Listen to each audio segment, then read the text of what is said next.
Ukuphendula umbuzo wakho njengamafuphi msakazi wami, yebo kuyenzeka lokho. Abantu abangasekho bayaba kanye nathi emhlabeni, kodwa konke kusuke kunesizathu thizeni. Umuntu nomuntu osemhlabeni ngokomoya, yingoba kusuke kunento emvimbayo okuphakathi kokuthi kumele ayenzelwe noma ayenze. Ngaphambi kokuthi aqhubeke nohambo lwakhe, abanye uke uze kuthiwe emfuleni thizeni kunesipoki, noma njalo ebusuku kunezwi ezizwakalayo emgaqweni thizeni. Konke lokhu kuyenzeka kube sekutheni abantu abadlula emhlabeni bangalandwa ngokwesiko, badinga ukulandwa ngokwesiko lesintu. Abanye kube ukuthi izinto abashona befisa ukuziqedela emhlabeni, kube ukuthi badlula emhlabeni bengakaphumeleli, bese beba nendlela thizeni abakhombisa ngayo kumuntu ophilayo emhlabeni. Kodwa mntanami, uhleli nalo mlolozelo wakho omnandi. Kunganjani kodwa kusukumele lo mlolozelo wakho ungaziphelele lesikhathi? Sibonge kakhulu kumama uzodwa lana sikhuluma ngendaba yentombazane ebizwa ngoNomazwi eyayinephimbo elihle ngalendlela yokuthi iyagcina isithola isisenkingeni ngalokho. So istory sethu namhlanje sikhuluma ngendlela ekwenzeka ngayo emva kokuthi ihambe iyofika eThekwini izame phela ukuyozama impilo ngokuthi iveze iphimbo layo.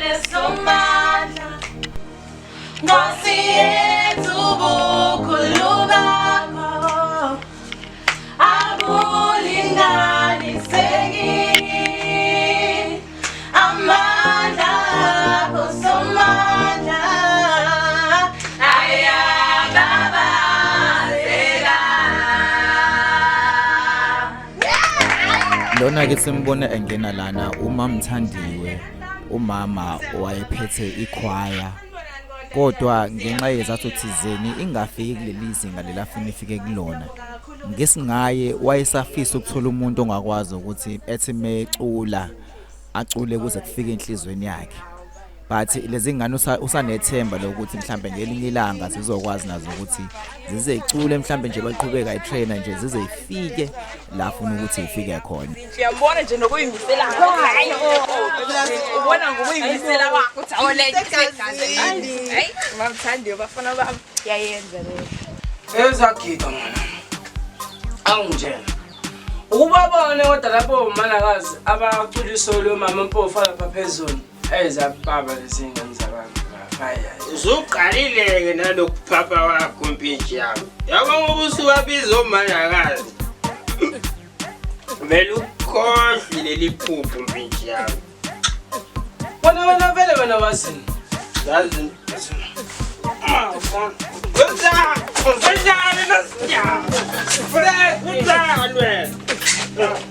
uMamthandiwe bekuwumuntu obewuthanda kakhulu ukumculo ngoba nje uyabona la ukuthi ingane zalungiselela ukuthi zihambe phela zoperforma kwishow ezoba khona ezobe ngekhwaya. So wayehlezi enza show nje ukuthi ingane zakhe ziready noma engakaculiseki kangako kodwa ubenabo lelo themba ukuthi ngisho zingafika phela kwi-event ethizeni kukhona abantu ezohamba phambili kunabo. Hello Yebo ma unjani We love you Mamthandiwe Shuthi kuNomazwi wagcina esokileke emakhaya weze eThekwini wazothola indawo yokuhlala khona la kanye nosisi wakhe wasethola umngane obizwa ngoZanele nje intombazane ephaphele kakhulu kwayona intombazane ezwana nayo kanti futhi nayo iyacula so nje basebezwana ngento eyodwa ke. Sikhumbule phethe Mamthandiwe sihambele ektheni. Eplaza umculo uyawuthanda wonke ama-event omculo uyawahamba. Ibunga phela uyahambela nje nathi nje simkhombisa ukusimisela. Ingakho kumele sikhiphe wonke ama-connects guys. Futhi noma singawinanga abonzi kodwa besifisa. Nje. Guys, asumene siswini practice one song. Hawu, sasihlala phansi. Where's Uma. Uyambona kodwa lo sisi ohamba noZanele mdabisa kanjani? Hey, yabo angathi uzobashaya ngomumbu kizi. Awukahle wena hayibo. Kahle ngalo kuqina nini? Uqani futhi isiqatha futhi wena sidosho ngizoceba kubaba.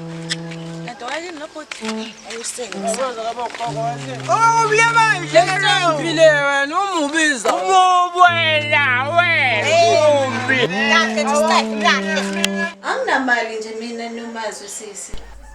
Shuthi ke unomazi noZanele bathi behambela nje bahlangana nepost ekhuluma ngawo le event lezoba khona malana echoir. Shuthi waba nothando kunomazi waseyacela ukuthi siwakuthi ucela ukuthi amuphe imali phela ijoining fee ukuze nakwazi ukukhombisa italent lakhe njengoba kuyinto vele ayizwele la eThekwini. Bacabanga ngoba phela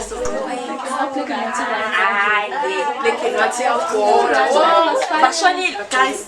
Ichoir kamama Mthandiwe maseqedile ukurehearsa isisilindeni ukuthi afike ngoba ubesasendleleni eza kuyona. Engeshwa wavelelwa ingozi yemoto yadlula nomphefumulo wakhe. So kanti ichoir izozwa indaba ikhuluma ngeaccident esanda kwenzeka yathatha umama ekuthiwa Mthandiwe wadlula emhlabeni. That's why then why izinto zenzeka kanjena?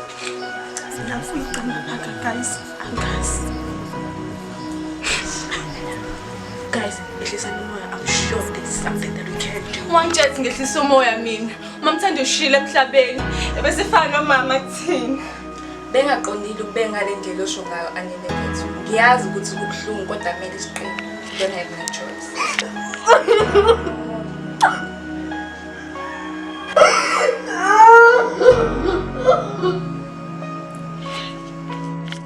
Kwesinye isikhathi uthola ukuthi ufika umuntu ongasekho emhlabeni afike kumuntu ophilayo mhlawumbe like njengengane yakhe noma ilunga lakhe ethizeni lomndeni afike asho ukuthi udinga ukwenzelwa ukuthi noma udinga ukulungiselwa into ekanje ukuze akwazi ukuthi kuvuleleke indlela yakhe.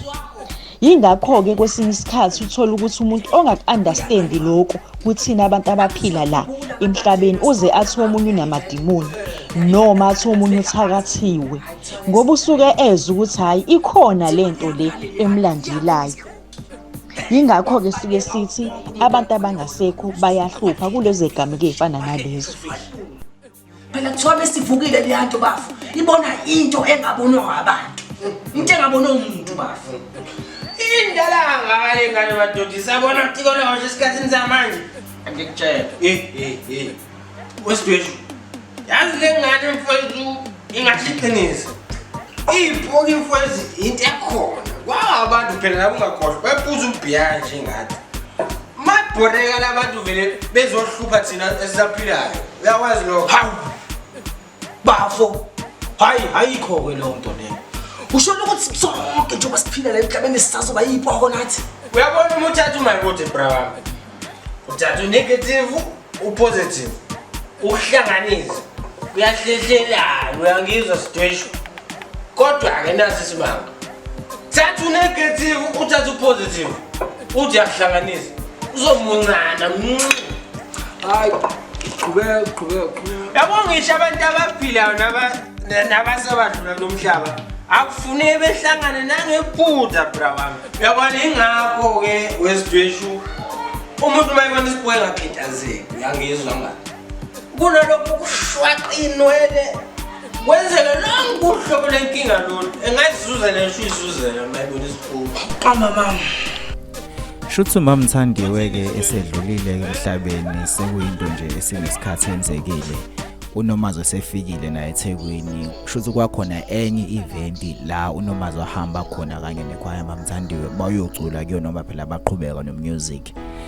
Shuthi umama Mthandiwe esengaleke kwethuna wabona le ntombazana ecula kamnandi kanje wase yafisa ukuthi afeze zonke ezifiso ebefisa ukuyifeza ngomusic esebenzise lengane le. So isifiso sakhe ukuthi angene kuyona kodwa hayi ngesiwi angene umuntu oze ngesihle kuyona ozofuna ukuzosebenza ngayo.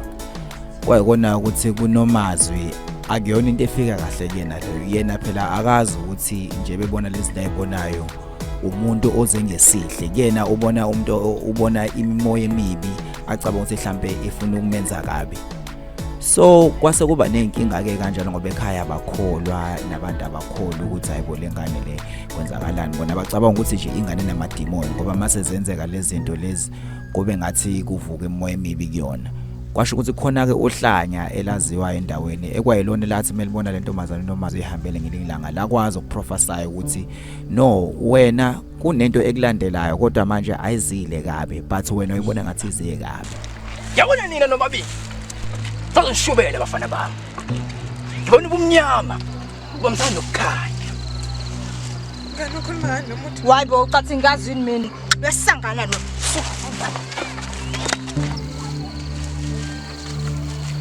Uyabona kube benikwazi okunilungele beningeke ningixoxe kokonke ngicosha phansi lalelana ngikukhipha ngomlomo hayi ngikufakayo Ngani? Akusakhululekile njengamanje.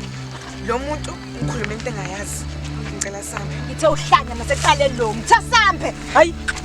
Bathe behlukana nje nohlanya bethi baqhubeka nendlela yabo kanti uNomazi uzocishashayiswa imoto kahle kahle ubezoshayiswa imoto kodwa enxa ukuthi uthandiwe uyambukela umgadile ngoba phela usafuna ukuthi asebenze ngaye ukuze phela adlulise imessage yakhe ngomculo wamvikela kuNomazi yena watshela ukuthi nje bebone sizakala ecishashayiswa imoto usizo uzanele kanti noZanele bekhulumela nefoni eceleni so yena mevuka uvuka ubonga umngane wakhe uthi uyabonga mngane Azanele ngiyabonga. Yebo, bonga Nomazi uyahlanya yini? Uthe sefika kuba uNomazi wafika waxoxela uma wakhe ukuthi ma sengithe ngiyahamba endleleni kwenzekela kanjena ngasizwa into engayazi ngisho ngishayiswa imoto so mina angazi kwenzakalani ngicabanga ukuthi mhlambe bekuyisipoti washo ukuthi usisiwakhe usindisiwe wathi nje hayi ayikho lento bayihlaba bayihlekisa bena noma wakhe Sikuphi isidingo ngempela? Angithi ngichazelile sisipilo wabedwa ngiphikisa. Wangiphikisa. Ayikho into ekuthiwa ispoki Nomazi. Le khansi ngisiwe inkulumo yeni iyafana. Sobala ukuthi nawe uzomtshela into eshiwo sisipilo wangithi. Yebo le ndaba yakho lokuthi kukhona ibhoki la endlini. Into ekuthiwa ispoki nje into engekho nje. La ekhaya kumele ukholwe wena ayikho lento yakho. imphathe kabi lento uNomazi ngoba manje yena uyazazi ukuthi ubonini uyazi usikwenzakaleke manje kuba basindisiwe bakholelwe into ekuthiwa ibhoki babona ukuthi uqamba amanga ukhuluma into engekho so abese yacasuka khamba uhlala ngale kamera nakhe ukuyihlalela yedwa afike kumakhe ezomduduzo bayabona ukuthi shothi ingane yakhe ngempela ikhona into eyibonile Angihlangi ma. Angihlangi. Ngiyayazi ngibonile. Ngiyayazi. into efike bebhlungu kakhulu ukuthi ke uNomazi manje endaweni sebemthatha ngathi uhlanya cause manje ubona into ebona yena yedwa ngoba na kwi-event la kuyona safika isipoki khona safike samhlupha kwaze wagcina sekubaleka abantu ubogogo labaxa usikwenze njalo nebexoxa abantu kuthiwa hayi lengane yakho la ngekhanda so impilo kaNomazi ngempela ayibhlungu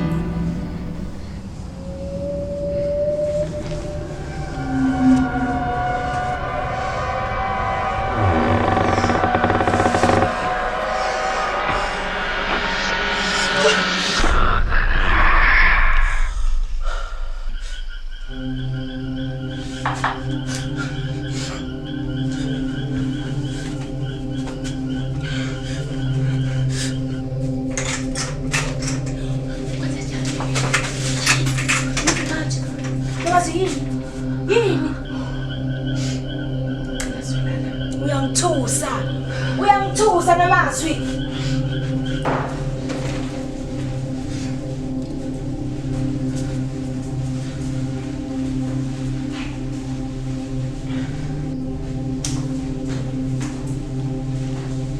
Ngena. Uyabo? Akho lutho la.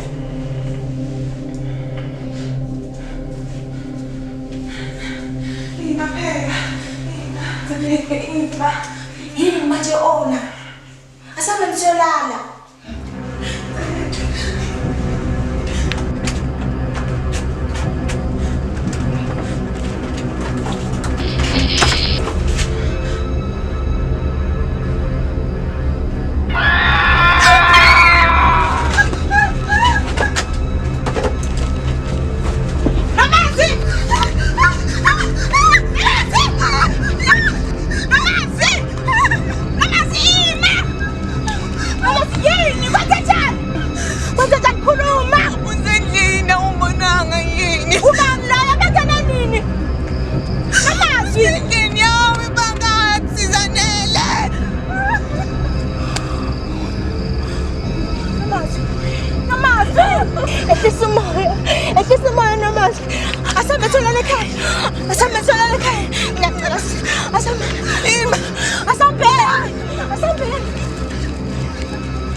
Scene 7, take 14, road again.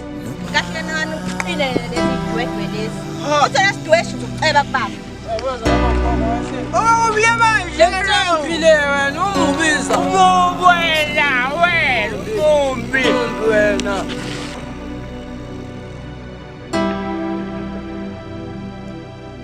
No more.